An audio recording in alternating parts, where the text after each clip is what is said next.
¿Quieres inicialmente presentarte? Contarnos quién eres. Sí, soy José Antonio Cerezo, presidente actualmente del Teléfono de Esperanza de Granada desde hace un par de años. Y como presidente, pues coordinador de 1000 tareas dentro del teléfono. ¿Quieres contarnos entonces qué es el teléfono de la esperanza? El Teléfono de Esperanza es una ONG que se creó en 1971 en Sevilla, hace ya 55 años. Fue tan interesante que se extendió rápidamente por toda España. Ahora mismo estamos en 29 provincias y lo original fue crear un grupo de personas bien preparadas para la escucha y entonces garantizaban unos turnos día y noche todos los días del año escuchando a cualquier persona que tuviera alguna situación que emocionalmente le desbordara y quisiera compartirla con alguien. El, Progresivamente llegamos profesionales, es decir, o psicólogos, psiquiatras, trabajadores sociales, abogados, que queríamos colaborar y entonces se creó una segunda acción que es ofrecer asistencia gratuita, profesionalizada a personas con algunas crisis más específicas. Y en tercer lugar se crearon un lote grande de talleres que llamamos nosotros como herramientas de prevención de crisis. Entonces hay de autoestima, manejo de estrés y ansiedad, inteligencia emocional, hay una variedad muy grande y también unos grupos de apoyo cuando hay personas con una crisis muy concreta. Hay 4 grupos: apoyo en el duelo, apoyo en el divorcio, apoyo en las enfermedades crónicas y apoyo en la depresión. Son grupos más largos, de unas 14 semanas, que trabajan con un psicólogo y van intentando integrar esa situación en su vida diaria. Y luego pues hacemos campañas de sensibilización, salir a la calle el Día Internacional de Prevención del Suicidio o en otros momentos. Y a veces, como os comentaba antes, iniciamos algunos programas específicos en algún sitio. Por ejemplo, llevamos un año y medio en la prisión de Albolote haciendo allí unos programas de educación emocional y de acompañamiento en la ideación suicida y atención a los mayores. eh, y muchas más cosas que nos llegan, por ejemplo, de los centros educativos nos piden que intervengamos. Esta mañana mismo de centros de salud, o sea, de grupos de profesionales de salud, de médicos, que se reúnen mensualmente y quisieran abordar también el autocuidado emocional de ellos mismos y nos piden si podemos colaborar. También a veces de empresas, una cooperativa agrícola nos llamó, empresas que quieren introducir una vez al menos o 2 veces al año algunas sesiones de autocuidado emocional de sus empleados. Entonces, ciertamente no llegamos a todo porque el número de voluntarios no es muy grande, somos unos 40 ahora mismo y lo que estamos siempre muy invitando a que se nos una más gente. Cuanto más gente sea, más fácil. También no he dicho que desde hace unos años se creó la versión aplicación móvil del teléfono de Esperanza. Es una aplicación gratuita que se llama Conéctate Social y esa la atienden compañeros, pero como no son muchos, la atienden no el día completo, sino de las 6 de la tarde a las 12 de la noche, de lunes a domingo, y la están utilizando sobre todo adolescentes y jóvenes. De ese modo van comunicando sus crisis emocionales. Básicamente ya creo que te he dicho el abanico bastante amplio en el que nos movemos, ya digo, sobre todo buscando que se nos una más gente para poder llegar a todo lo que nos van demandando. ¿Crees que podrías explicarnos un poco estas diferencias entre crisis, ideaciones? Porque hay como un mundo de espectro de palabras que si no estás metido en el tema, uno no entiende ¿Te bien la refieres a la ideación suicida? Sí, Sí. Mira, yo creo que básicamente lo primero, a veces nos preguntan, ¿vosotros trabajáis la prevención del suicidio? Y no tenemos ningún taller, ningún programa que se llame prevención del suicidio, pero entendemos que todo lo que hacemos es prevenir el suicidio. El suicidio se supone que es una decisión que se toma a partir de un momento muy crítico donde la persona siente que no tiene salida, el dolor que siente no tiene solución, la encerrona en la que vive no cree que nadie le va a poder ayudar definitivamente a cambiarla, y cuando llega repetidamente a ese convencimiento cree que la única salida es dejar de sufrir por la vía más rápida, que es acabar con la vida. Vale. Eso es un proceso. Entonces, el inicio es que aparece una idea y es, pues lo mismo si dejara de vivir, sería mejor.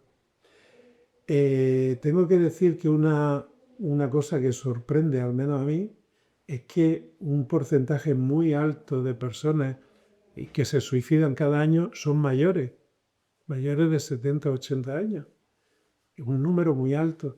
Y no es que se pegan un tiro generalmente, pero conscientemente dejan de cuidarse, dejan de tomarse la medicación, dejan de ir al médico, pero lo hacen conscientemente. Sé que de este modo voy a morirme antes y así dejo de ser una carga para mi familia, dejo de sufrir esta soledad insoportable que es la que llama y calor y nadie viene a mí, pero entonces conscientemente dejan de cuidarse y sabes que así de un modo van a morir pronto y mueren de hecho. Y se considera suicidio porque en realidad es un acto también consciente, deliberado. No es que se han muerto porque son mayores, es que se han dejado de cuidar porque querían morirse rápido.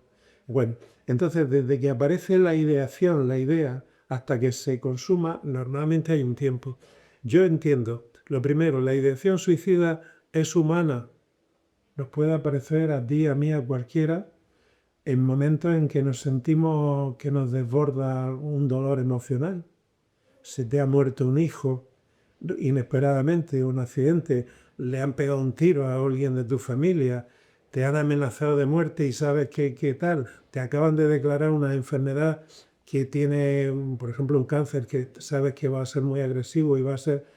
Hay situaciones que es muy, muy humano que aparezca una ideación suicida. Si acabo, se acaba lo que creo que viene a partir de ahora. Dale. Pero desde ahí aparece un camino que según lo que aparezca en el entorno puede tener una evolución u otra. Nuestra experiencia nos dice que cuando nosotros escuchamos a una persona que nos dice que tiene ideación suicida y la escuchamos sin juicio, sin prisa, de verdad que queriendo quedarnos un rato con él, con esa persona, para que tenga un espacio donde desahogar todo el dolor que lleva y todo lo que piensa, siente y teme, y todo puede compartirse con una persona que te escucha, ya parece que es algo que se recoloca. Entonces, aunque no desaparezca la idea del suicidio, pero a lo mejor se aplaza un poco. Y parece que en el compartir con esa persona que te escucha, que no tenemos por qué ser siempre nosotros, ni un profesional de la psicología, puede ser un familiar, puede ser un amigo, puede ser una persona cercana, que te permite desplegar todo el dolor que sientes y compartirlo con alguien. Entonces, si se va aplazando la decisión, puede aparecer por el camino opciones. Puede aparecer que lo mismo es un dolor que como lo ves venir, puedes prevenir una próxima crisis sintiendo que cuando empiezas a sentirte ese agobio, puedes llamar a alguien, puedes hacer algo, ¿no? Que no termine en siendo tan agudo, por ejemplo. O puedes descubrir que aparte de lo que tú puedes hacer, hay instituciones, personas, profesionales que tienen experiencia y te pueden aportar algo, desde algo psiquiátrico, algún tipo de medicación que te baje un poco la ansiedad, con la fantasía casi esquizofrénicas que pueden surgir de una cosa muy loca, hasta ayuda psicológica o de alguna institución con experiencia que te puede tranquilizar, te puede hacer ver las cosas con otra dimensión. Entonces, hemos conocido personas, imagínate un caso, a alguien le determinan un cáncer y le dicen que es muy agresivo y que como mucho va a vivir 5 años, no va a vivir más. La idea de suicidarse es humana, pero lo mismo si encuentra, como digo, un entorno que le aporta elementos con los que no contaba, lo mismo se llega a plantear que va a dejar que la naturaleza tire adelante todo lo que pueda y tal vez esos 5 años pueden ser los 5 años más significativos de su vida. Los 5 años en que, aunque sabe que se va a morir, los demás nos vamos a morir también, aunque no lo sabemos, no nos lo planteamos. Esa persona sabe que se va a morir en 5 años, incluso a lo mejor menos, pero quiere que sean unos 5 años muy significativos. Quiere dejar huella antes de desaparecer, quiere comunicar, expresar o escuchar cosas que para él son importantes y no lo ha hecho hasta ahora. Entonces puede ser que se plantee con la complicidad de alguien un periodo que, aunque sea doloroso, es muy significativo. Es una opción. Hay quien no, hay quien, por más que tengan recursos, deciden suicidarse y nunca lo vamos a evitar los suicidios totalmente. Pero nuestra experiencia nos dice que cuando aparece una persona que ofrece un espacio de escucha de calidad, en muchos casos se replantea, se aplaza la idea del suicidio. Aunque no desaparezca, aunque aparece periódicamente cuando de nuevo hay nuevas crisis, porque parece que es algo ya a lo que uno casi por inercia vuelve una y otra vez, pero hay gente que lo mismo lleva haciéndose ese planteamiento desde hace años y todavía está viva. Entonces tampoco hay que tenerle un miedo excesivo a la ideación suicida. Lo interesante es, a partir de ella, escucharla, dejarla que se exprese y ver cómo se puede acompañar a esa persona. Normalmente, normalmente el proceso empieza siempre con una ideación. Son ideas que van, que vienen, y uno incluso a veces uno mismo no quiere mirarlas de frente, quiere distraerse, pero se repiten y uno al final termina sintiendo que tal vez sí, tal vez tengo que reconocer que tengo ganas de acabar ya con mi vida, ¿no? Y se va haciendo más constante. Esa idea es una cosa. Cuando el proceso continúa y no encuentra recursos, nos dice la experiencia, por lo que nos cuenta, que normalmente alguien se va haciendo un plano. No sabe cómo hacerlo, no sabe la forma de que su entorno sufra lo menos posible, van planteándose o desechando una forma u otra según cree que va a ser mejor para los que quedan, para que sufran menos, pero va eligiendo un plan. Hay veces que personas nos han dicho, personas que estaban tiempo con una ideación suicida, de pronto dicen los amigos, la familia, puf, parece que ya está más tranquilo, que ya no está tan obsesionado. Y justamente lo mismo se suicida al día siguiente. Parece que cuando ya han encontrado una forma de hacerlo que les deja más tranquila la conciencia de que tal vez va a ser menos doloroso para los que quedan, entonces empiezan lo que llamamos las señales de despedida.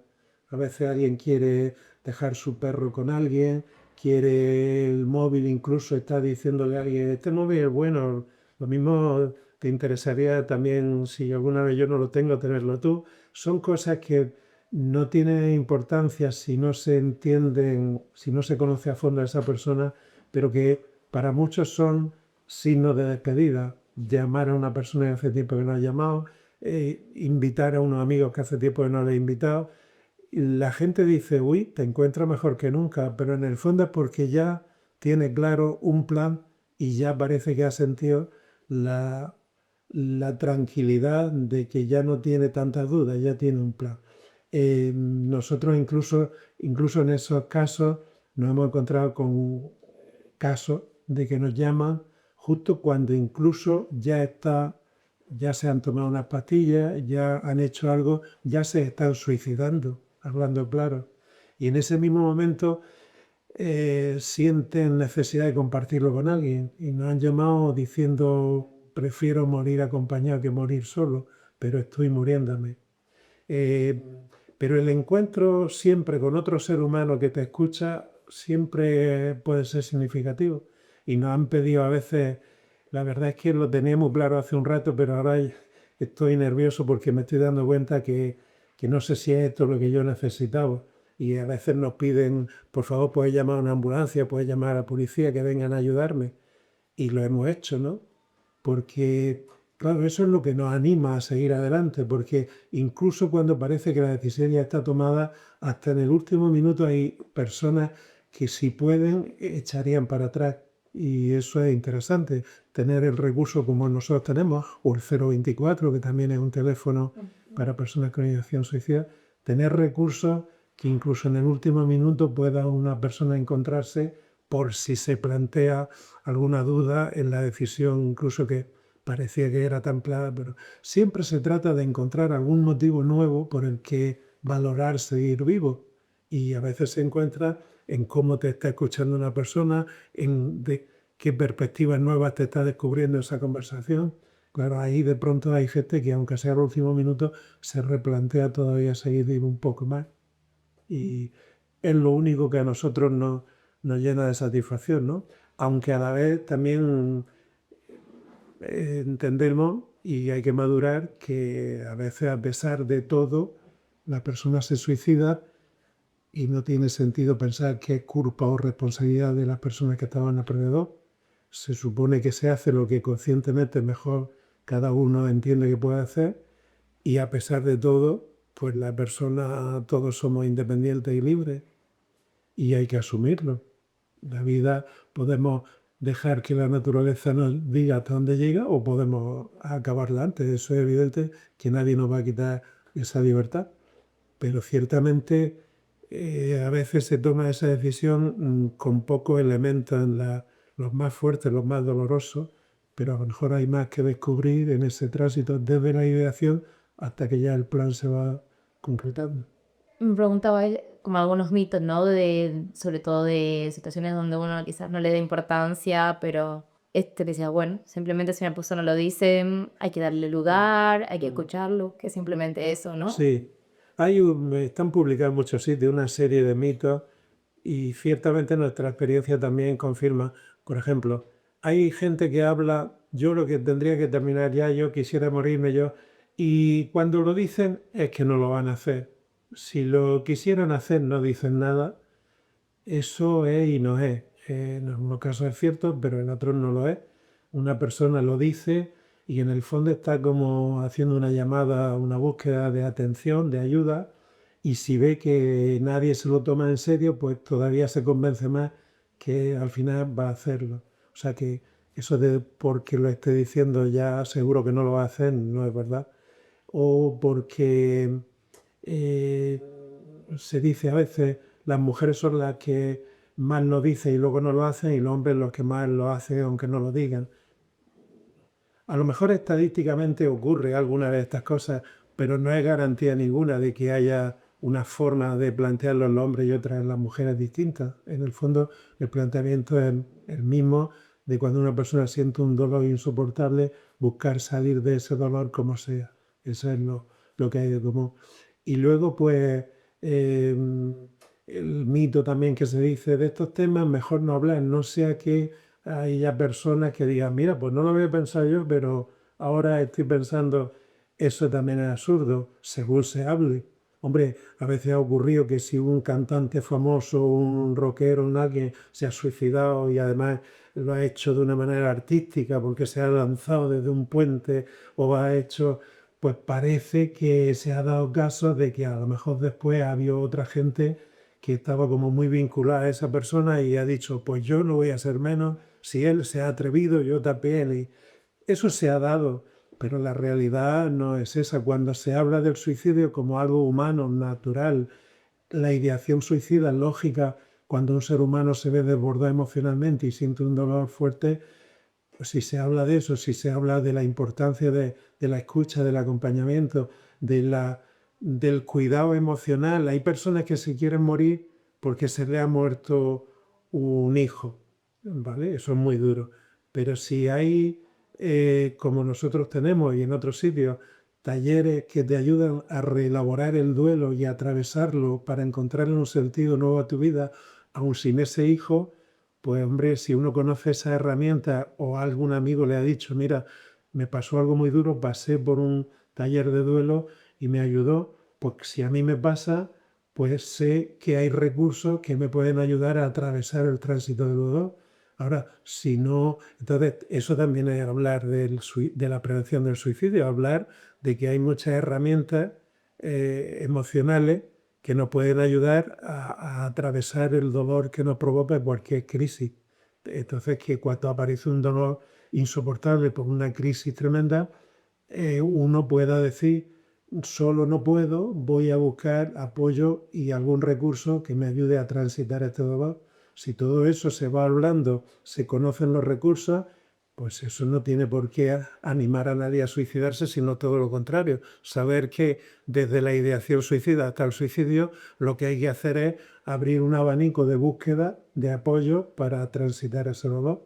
Entonces, eh, cada vez más intentamos en los ambientes escolares o de salud o de asociaciones hablar del suicidio como algo que vale la pena hablarlo. Hablarlo nosotros para que cualquier persona, si surge el tema, no lo tape, sino que lo hable también con su familia, con sus amigos, con cualquier momento en el que surja el asunto. Hay gente que dice, mira, me darían ganas de morirme. Calla, calla, no digas tonterías. Y la tendencia es taparle la boca, distraerlo para que se le olvide. Pero en realidad no es lo mejor. Lo mejor es qué es lo que te pasa para llegar a esa conclusión, qué es lo que te está haciendo sufrir tanto. Y si hay un espacio, eso no tendría por qué hacerlo solo las asociaciones o los psicólogos, sino cualquier persona cuando encuentre a alguien que le está comunicando algo doloroso, ¿no?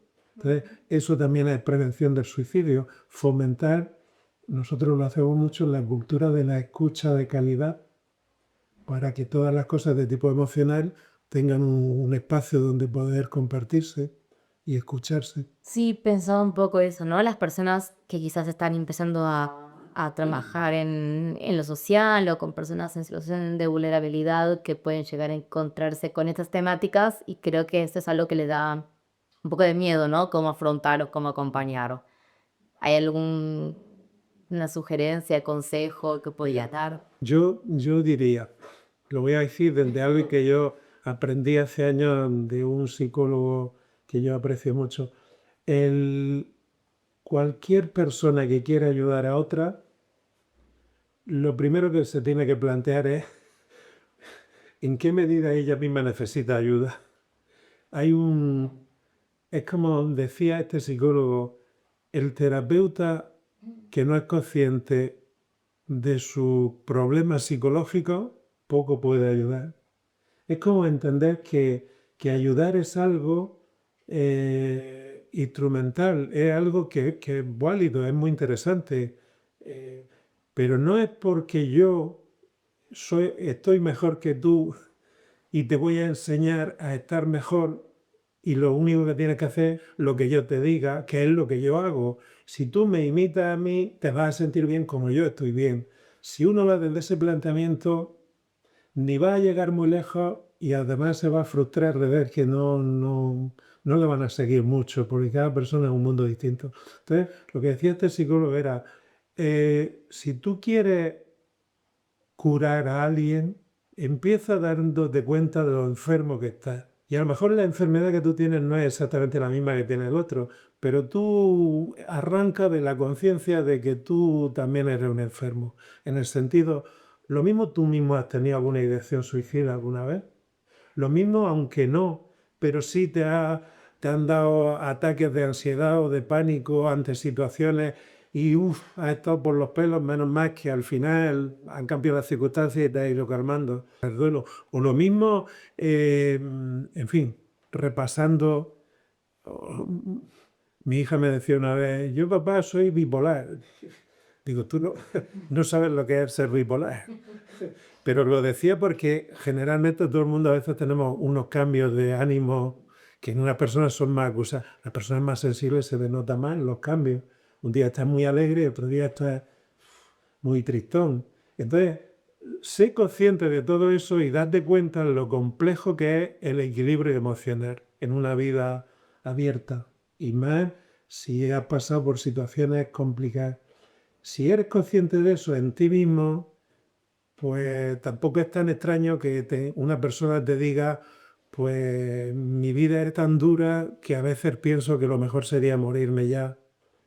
Lo mismo lo vas a comprender, porque tú mismo dices, yo que no he vivido cosas tan duras, a veces también tengo unos ánimos que me van y me vienen. Si yo hubiera vivido algo tan duro, probablemente estaría más o menos parecido en algún momento.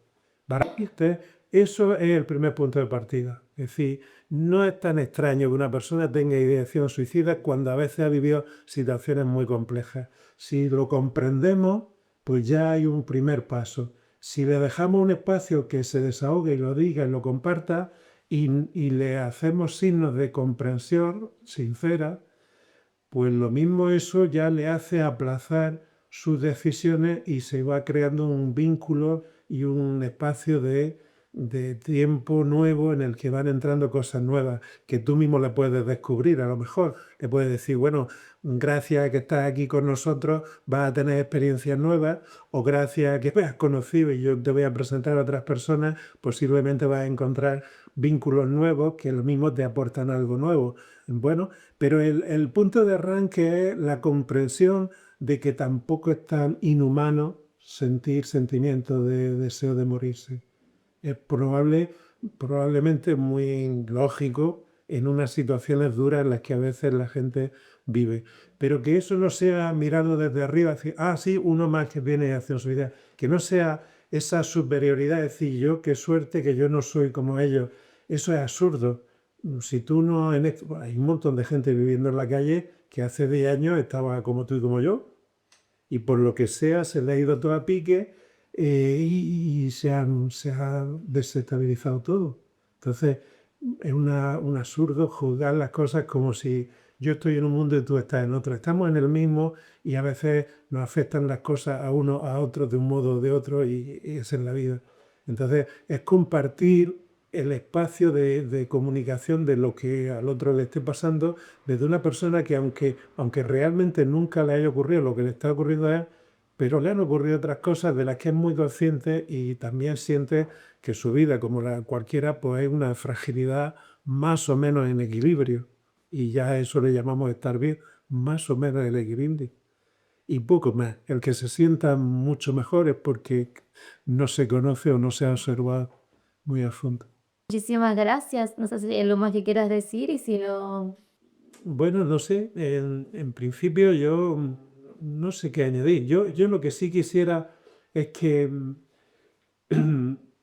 a partir de este encuentro, por ejemplo, surgiera alguna relación más frecuente, más de confianza entre vuestra asociación, la nuestra, y lo mismo con todas las asociaciones. Yo lo busco, porque somos recursos complementarios. Es decir, igual que nosotros podemos a lo mejor derivar a vosotros a una persona que encontramos que está en situación de no tener un espacio, un refugio que le sostenga, pero a la vez vosotros a lo mejor podéis derivar a nosotros a alguien que le esté costando mucho atravesar un duelo, a alguien que esté con no sé, alguna situación con ideación suicida y aparte de lo que vosotros hagáis, queráis que nosotros también complementemos con algo más.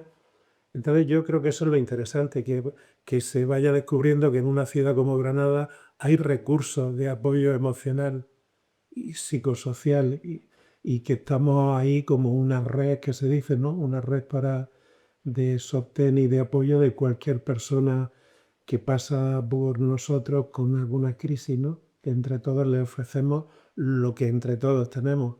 Y eso para mí es la ilusión de lo que es el trabajo social, ¿no? Yo soy de Argentina, ¿no? Donde un poco la salud mental, eso es lo que hacemos casi como hobby, ¿no? Pero la falta de lo necesario que hace, ¿no? Aquí, y pues claro, y que no es muy accesible necesariamente, ¿no? Ujú.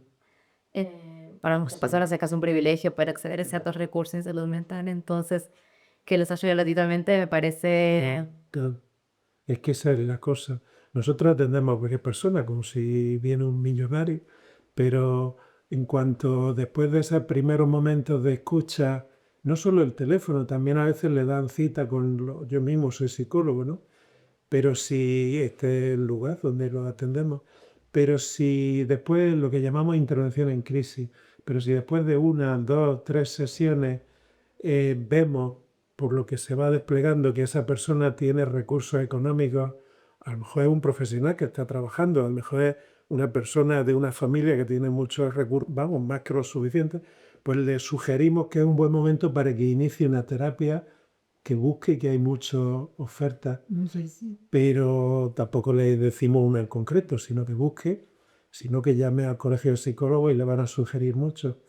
Ahora, si encontramos que es una persona sin recursos económicos o sin apoyo familiar, que sabemos que no va a ir a buscar ninguna terapia porque no puede, pues prolongamos más tiempo la atención que le prestamos. Nunca estamos un año entero con una persona, pero por lo menos a lo mejor 8, 10, 12 sesiones las que necesite, aparte de decirle que cada vez que le ocurra, pues que vuelva de nuevo a nosotros. Eso, cuando vemos que no hay recursos, no le ponemos límite a la atención. Sí, además, no sé, los grupos de apoyo, quiero decir que me parece que son recursos súper, más allá de la atención propia, creo que también encontrarse con gente en una situación similar, em, y siempre es muy enriquecedora, ¿no? Porque te ayuda un poco a normalizar, a decir, bueno, lo que me está pasando no es tan, Sí, sí. tener depresión no es una cosa tan loca, ¿no? Todo el mundo Sí, puede tener tener en depresión. un momento, claro.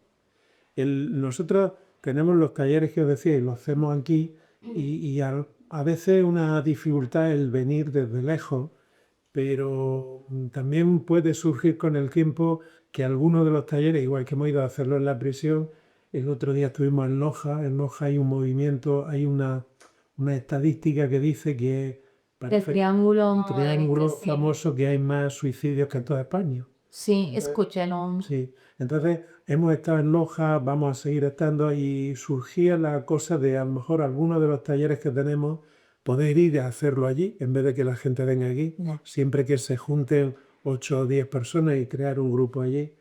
Y lo mismo podía ser ir a hacerlo en una institución.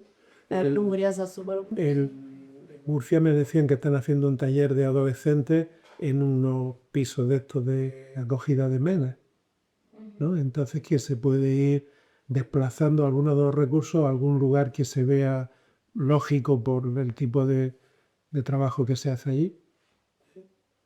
Así que posibilidades muchas. Falta de voluntarios también, así que si queréis uniros a alguna, vosotros ya estáis lo vuestro bastante en Sí que sí, no, pero sí es algo que, bueno, no sé, que en algún momento me apetecería un montón. Pues encantado. En septiembre vamos a empezar un proceso de formación del voluntariado que dura un año entero. Y eso hay que asumirlo. Porque luego son tareas complejas. Entonces no queremos que se queme nadie o que se sienta No, que... ese parece súper interesante, que me encantaría incluso también conocer un poco, porque es lo que también que he pensado, ¿no? Porque la fundación evidentemente no es el mismo tipo de situaciones, pero que hay situaciones complejas evidentemente, ¿no? Diariamente, y de mucho duelo, ¿no? Sí. Entonces sí es una idea que yo tenía de armar una pequeña especie de proceso de formación de voluntarios porque bueno, es también, como siempre, viene gente que es trabajadora social y viene gente que es arquitecta y está tomando salir libre, que es súper bienvenido porque aporta algo diferente, pero que yo siempre les digo, llegan ahí y se encuentran con realidades complejas y duras que uno tiene que estar preparadas para afrontar, ¿no? Nosotros incluso cuando nos viene que quiere ser voluntario alguien que es psicólogo con experiencia clínica, que tiene un gabinete montado y que lleva años, aún así les pedimos que haga formación, porque es un modo de... Lo primero, hay muchos profesionales de trabajo social, la psicología, que no han trabajado mucho a nivel personal. Es una profesión que maneja, pero no se han trabajado ellos Eso mismos. es algo que me sorprende mucho. Tengo amigos psicólogos que nunca han ido a terapia. ¿Cómo vas a hacer de Sí, sí, yo también me sorprendo, de vez en cuando me lo dicen alguien y digo, bueno, pero llevan años con su gabinete abierto. No, yo he ido a algún curso de fin de semana, algún curso online, Ya, guate, bueno. Pero yo hice formación de Gestalt y había que, además de los 4 años de formación, de fines de semana intensivos, pero luego había al mes 60 horas de haber pasado como paciente por terapia. Si no, no te aceptan como terapeuta. Entonces, claro, pues bueno, y cuando vas a terapia no vas a hablar, vas a mirarte y a saber tus cosas personales y ver qué haces con ellas y tal, igual. Entonces, Eso humildemente lo hacemos nosotros, humildemente, no es comparado con la Gesta, que son 4 años, pero hacemos un fin de semana intensivo, de viernes a domingo sin salir, más luego 10 semanas, un par de horas a la semana de tal, desarrollo personal uno, luego desarrollo personal 2, otra vez, otro fin de semana, otra vez de semana, que es unos talleres, unos cursos que lo hace mucha gente que luego no quiere ser voluntaria o no puede, pero lo hace por trabajarse ellos mismos. Ah, imagínate que viniera gente de vosotros a hacerlo y luego no piensa en quedarse voluntario. Simplemente es en el sitio donde están. Vienen algunas veces son maestros, amas de casas, o pueden ser lo que sea, profesores o médicos tal, y dicen, hombre, quiero hacer este trabajo conmigo mismo porque creo que va a repercutir luego en mi vida diaria, porque trabajo con niños, porque trabajo con pacientes, porque trabajo con gente que me remueve emociones, entonces quiero un poco trabajar las mías, conocerme un poco más y luego lo siento, pero no me puedo quedar de voluntario. A los que se quieren quedar de voluntario se les da otro tercer curso que se llama Orientación en situaciones de crisis, donde ya se explica pues, mucho más a fondo lo que es la escucha empática, la escucha activa, en fin, cosas como más técnicas.